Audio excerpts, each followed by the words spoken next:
Salut à vous les narvalos de la queue de détente, j'espère que vous allez bien. Petite vidéo, je vais revenir un petit peu sur la vidéo d'hier par rapport au LTL Bravo et les tirs que j'ai effectués sur ma personne. Et ensuite on va parler de l'arme ultime de défense, puisque oui, il y a des commentaires qui ont été intéressants, d'autres de gens texans qui ne comprennent toujours pas qu'on ne peut pas allumer quelqu'un. Et regardez encore une fois l'histoire de l'armurier, le problème c'est qu'il est en légitime défense pour le premier shoot, mais pour le deuxième ça va être très compliqué de pouvoir prouver de la légitime défense malheureusement. C'est pour ça que j'essaie de vous faire de la pédagogie à travers la chaîne. Alors déjà d'une, hier je me suis préparé au tir. Donc contrairement à quelqu'un qui rentrerait chez vous, j'étais préparé. Donc à chaque fois que ma fille pressait la détente, on dirait la queue de détente, je contractais tout mon corps pour subir le moins possible. Donc c'est le gras qui amortissait le plus gros de l'énergie cinétique, d'accord? Certes, ça fait des beaux impacts, ça m'a fait très mal. D'ailleurs, j'aurais pas été au-delà de 2 billes ou de 3 billes avec le LTL parce qu'il fait vraiment très mal. Mais dans un cas de figure avec plusieurs assaillants, tout est relatif, d'accord? Un mec comme ça qui rentre, il en prend une dans le genou, parce que là on est sur des parties charnues. Donc l'endroit que j'ai décidé de viser pour le test, c'est le bas-ventre. Là où il y a le moins de risque en fait, hein. C'est vraiment là où il y a du gras, là où tu peux contracter tes abdos, là où il y a pas mal de choses. Donc c'est vraiment la partie la plus safe, on va dire.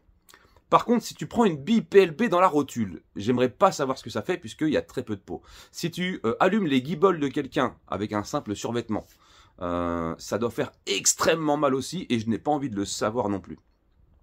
Un front, une joue, un coup, c'est radical, hein. Je vous le dis, hein, c'est vraiment violent. Alors pour ceux qui toujours me disent oui mais ça sert à rien, alors forcément si tu as 4 mecs qui rentrent chez toi, le JPX, et on va en parler juste après, c'est le must, d'accord? Mais c'est pas le même budget. Faut comprendre qu'un LTL Bravo, ça doit être dans les 200 balles full équipé avec la lampe et le machin et le truc. Un JPX, c'est 300, 400, 500 pour les meilleurs, voire 600 balles. Donc oui. Par contre, le JPX, tu t'en sers pas tous les jours. C'est uniquement une arme de défense que le LTL, tu peux aussi t'en servir pour t'entraîner. Donc voilà, il y a plusieurs choses qu'il faut prendre en compte. Autre chose, par rapport à Paul Lefebvre, il faut savoir que ce petit pic que je lui mets, c'est que Paul, c'est un ami. D'accord? C'est un copain, c'est un jeu entre nous. Pour ceux qui m'ont dit oui, c'est pas bien ce que tu fais, tu dénigres les autres youtubeurs, alors tu ne regardes pas ce youtubeur du coup, puisque sinon tu saurais que dans ses vidéos, et je t'invite à regarder ses vidéos, parce qu'elles sont intéressantes, sur toutes ces vidéos, il y a toujours un petit pic envers ma personne, que j'adore, parce que c'est un accord entre nous, on se taquine comme ça, et ça fait vivre un petit peu l'humour, d'accord? D'ailleurs, dans sa dernière vidéo, il dit qu'il tirait déjà au 357 alors que j'avais encore des couches, tu vois. C'est marrant. C'est pour ça qu'il ne faut pas te sentir frustré ou que ce soit... voilà. Mais il n'y a que les gens qui sont intéressés par les dramas qui viennent commenter. Tu vois, c'est bizarre. C'est des pseudos que tu vois jamais. Mais tu les vois juste quand tu fais une petite punchline ou un petit truc sur quelqu'un. C'est con, c'est dommage. C'est dommage parce que je m'entends avec Paul, je m'entends avec Paul Lefebvre, je m'entends avec Reno, je m'entends avec à peu près tout le monde. Donc j'ai vraiment plus de soucis avec personne, en tout cas sur le YouTube Game de l'armement, quoi. Voilà, je préférais te le dire. Alors, prenons un exemple tout bête. Déjà, deuxième chose que j'aimerais rectifier, c'est les signalements police vestimentaires qu'on peut trouver sur les ondes quand il y a un signalement à faire suite à un cambriolage, à homejacking. 99,7% des cas, et je vous le dis parce que je suis un ancien policier et je connais un petit peu ces signalements-là, c'est sweat à capuche ou veste à capuche, hein, peu importe, d'accord? Donc, alors pas une doudoune, veste à capuche, sweat à capuche, et jogging. Pourquoi? Parce qu'il faut que les mecs soient légers, il faut qu'ils puissent cavaler. Si tu as 30 couches sur toi, une grosse doudoune, un gros truc encombrant et tu dois franchir une palissade ou une barrière ou ce que tu veux, c'est relou, d'accord? Le temps de l'enlever, tu perds aussi également du temps. Tout ça, les mecs, ils y pensent, c'est pas des neuneux non plus. Deuxième chose, 95% des gens qui rentreront chez vous, en tout cas de nuit, le moindre bruit les fera fuir. Ils ne sont pas là pour se faire asmater, interpeller. Ils veulent récupérer des biens, partir, aller les revendre. C'est leur business, c'est comme ça, c'est leur travail. Me demandez pas pourquoi ils ont choisi ce métier-là, j'en sais rien. Et les gendarmes et le voleur, c'est comme ça. Donc, tous les mecs qui te disent qu'ils rentrent avec des tenues de cosmonautes, et c'est pour ça qu'hier j'ai fait la blague avec le 3A, si tu mets 6 pulls, même quand j'ai fait la blague avec Paul, si tu mets 3 pulls, 2 doudounes et tout, niveau mobilité, c'est zéro. Si tu dois fuir d'une baraque, en plus tu connais pas vraiment les lieux, t'as vite fait de te retrouver coincé et te faire asmater par la personne qui est à l'intérieur. Ou en tout cas, te faire serrer par la police. Et ça, c'est pas bon non plus pour eux. Donc, vraiment, moi, je vous parle avec de l'expérience. J'aimerais aussi expliquer aux gens que Une situation de stress. Hier, il n'y avait pas de stress, d'accord, sur la vidéo. Il n'y a pas de stress, c'est ma fille qui tire, je lui fais entièrement confiance, elle pratique également le tir. Je suis fusionnel avec ma fille. Je veux dire, voilà, je suis en toute confiance, j'avais juste à contracter. J'appréhendais quand même les impacts parce que ça fait très mal, même si c'est du 20 joules, comme on pourrait dire. Mais en aucun cas, j'aurais mis ma vie en danger pour un essai. Aujourd'hui, j'ai pas mal. Enfin, j'ai pas mal. Je sens, hein, si j'y touche, je sens, ça fait mal, mais ça me fait pas des douleurs à crever. Je suis très dur au mal. Par contre, tous ceux qui m'ont dit oui, mais si tu tires comme ça avec une arme à blanc ou quoi, et que le mec s'en rend compte. Alors, j'ai déjà été dans une situation comme celle-ci, une situation de gros stress, d'accord, où tu sors ton arme et que tu braques quelqu'un. Je peux te garantir que les mentalités, elles changent tout de suite. Il n'y a pas. Il n'y a pas de... Ça, c'est dans les films Netflix, hein, où le mec, il continue à courir et tout. Ah, je vais te buter. Voilà. Ça, c'est dans les films, d'accord.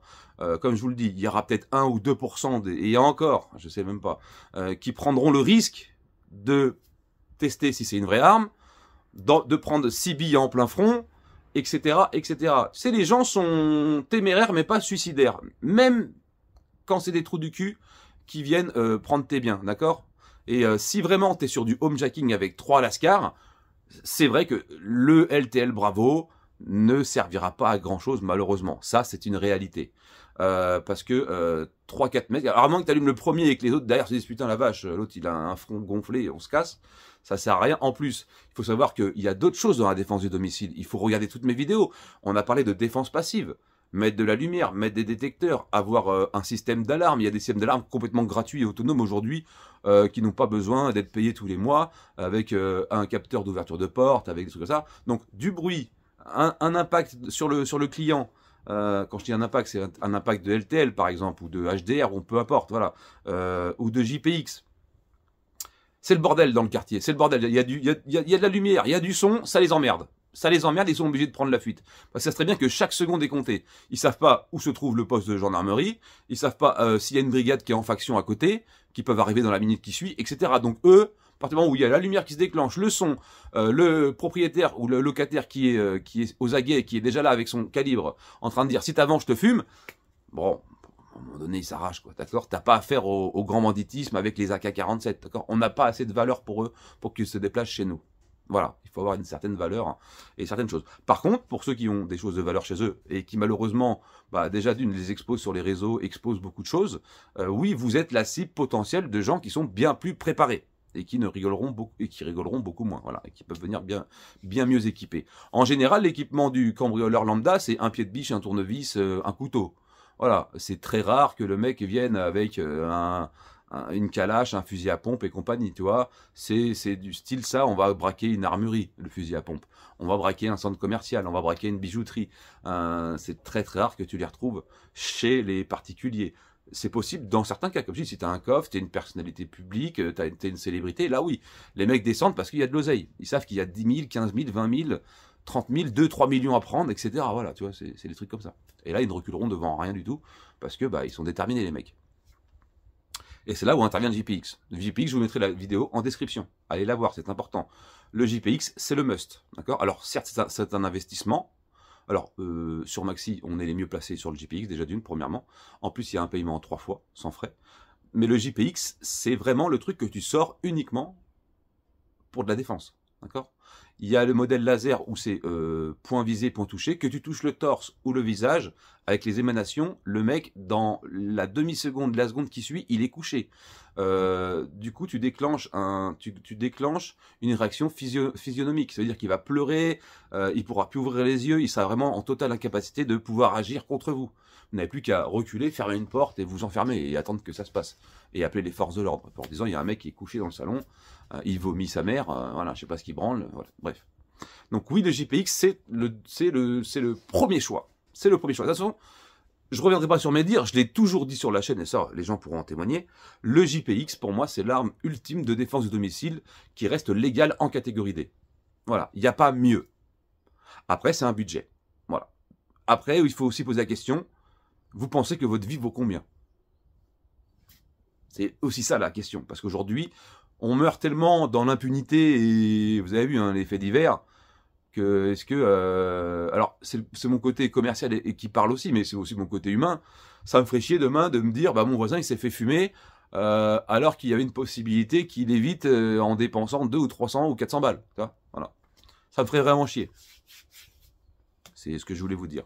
Donc oui, le GPX reste le truc ultime parce que ça arrose en gerbe, même s'ils sont 2-3, ils prennent tous, ils ramassent tous.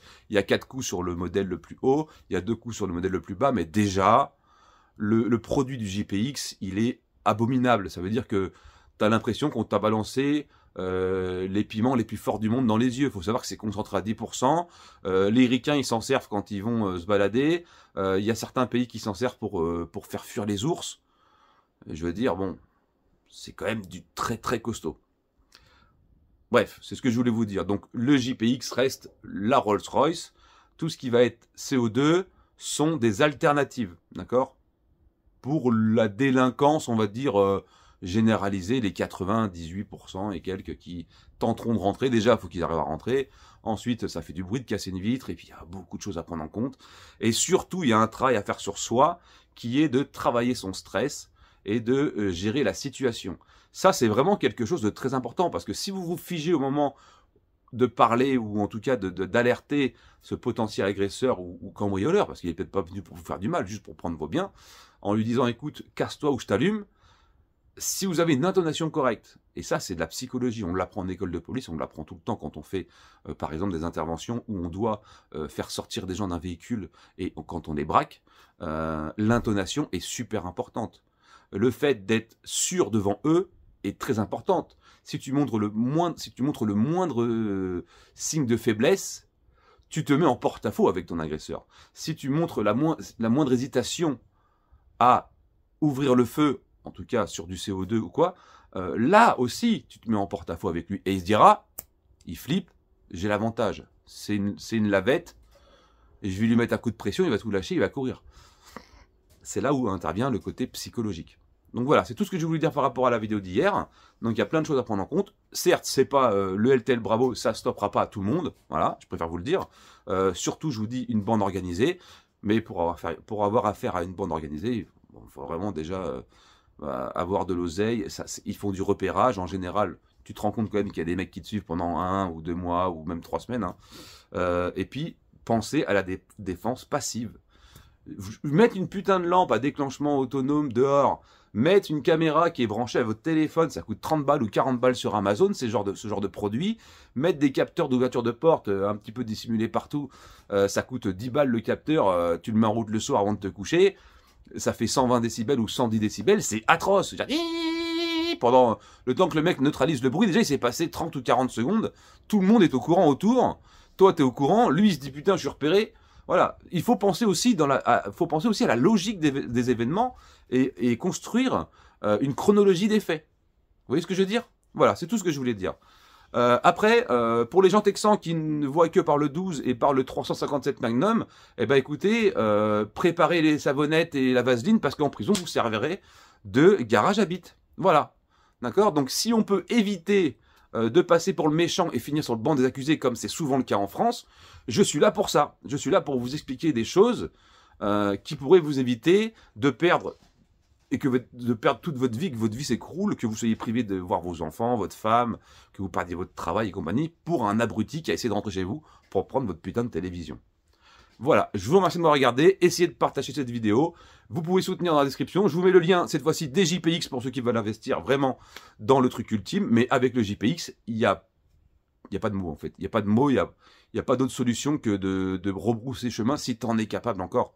Parce que en général, quand tu prends le coup de JPX, et regardez même ma vidéo que je vais vous mettre en description, regardez-la bien en intégralité parce qu'à la fin il y a des démonstrations, je peux vous garantir que tu n'es pas fier. Hein, voilà. Et je vais vous mettre aussi le lien du Guardian Angel, qui est le petit frère, un peu moins précis, un peu moins de portée, mais même produit, qu'on a fait avec un pote, t'es vraiment pas fier. Voilà, t'es vraiment pas fier et c'est limite si t'as pas envie de te chier dessus parce que t'es à la merci en fait de la personne que t'as tenté d'agresser. Et là, tu sais pas trop comment on va réagir, ça va pas te mettre 2-3 patates, histoire de te dire, t'as voulu rentrer, bon, je te donne la monnaie de ta pièce. Voilà, bref, ok. Merci à vous, passez une agréable journée et on se tient au courant pour les prochaines vidéos. Tchuss. Et oui, pardon, excusez-moi. Tu peux soutenir via le lien PayPal. Oui, le mendiant Mika, comme on me dit, mais va te faire enculer, toi, espèce de troll de mort. On est bientôt 80 000, et ça, c'est beau. Les prochaines vidéos seront en stand de tir, évidemment. J'ai pas mal de choses qui vont arriver. Et j'ai aussi d'autres calibres à vous montrer. Je vais aussi faire un peu de tir plaisir pour moi. Et ça, j'aime bien vous le partager. Je ferai une grosse séance de gong avec plein de calibres différents. Beaucoup de calibres d'ailleurs. Que j'enchaînerai au fur et à mesure. C'est-à-dire je me ferai un petit parcours derrière tablé. Ok, ça pourrait être sympa. Parce qu'il y a aussi le déplacement qui est important. Alors, on est en stand FFT. On ne peut pas se balader derrière la tablée. Mais on peut quand même s'organiser 2-3 bricoles qui sont complètement autorisées. Et on ne peut pas vous reprocher de le faire. D'accord ? Voilà, et puis vous avez le lien Discord. Le Discord, il monte en flèche. Les gens peuvent partager, ça c'est intéressant. Le groupe Facebook, mais il censure à mort, c'est chiant, mais bon, pour l'instant il existe encore jusqu'à ce qu'il le supprime. Et puis vous avez la chaîne On va pas se mentir que je vous mettrai en description. Et on sera en live tous les mardis sur On va pas se mentir pour faire un petit peu de débunkage de faits divers autour des violences et de tout ce qui peut se passer en France. En tout cas dans le domaine des armes, etc., etc., etc. Voilà. Merci encore une fois à vous d'être fidèles au poste. Mets un petit like, un petit commentaire, sa référence et n'hésite pas à partager la chaîne et la vidéo. Tchuss.